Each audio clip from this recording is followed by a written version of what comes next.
A crush could be defined as obsessing over someone that you want to be with, working yourself up over a possibility, whipping yourself into a frenzy, causing a hoopla. Spell it. Now there are good crushes and bad crushes. Example of a good crush. I still very much have the desire to make mouth kisses with Jennifer Love Hewitt ever since Can't Hardly Wait came out. I think a lot of guys in my generation would feel the exact same way. An example of a bad crush is something that gets in the way of your day-to-day life, something that slowly over time debilitates you. Maybe a crush leads to crying, cutting off contact with other people, sweating, loss of appetite. This is starting to sound like the second half of a medication commercial. Either way, if a crush is getting in the way of regular everyday human interaction, it's time to back off a little bit. So let's break this down and help you figure out what it is you're doing. I'm here to help. Now, a crush is also different from wanting to sleep with someone. That's called lust or horniness. In my opinion, a crush is failing to properly react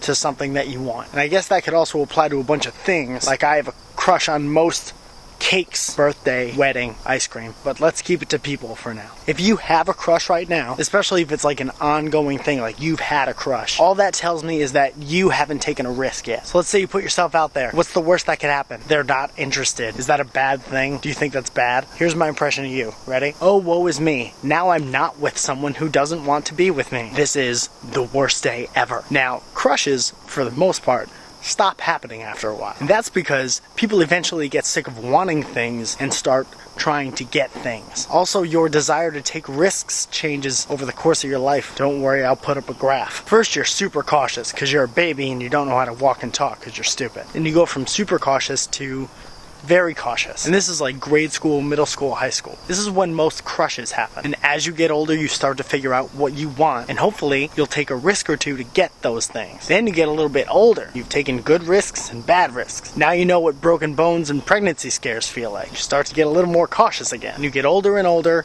and you slightly become more and more cautious until one day, you let your guard down, you trip, and you die. On your gradual decline, you meet the person of your dreams. I'm telling you it's true. And the best part is, I don't even care if you believe me or not. Just start doing things. Start actively pursuing things that you want. What happens is, you start running into other people who are doing the exact same thing. And those are the people you want to be with. Good luck.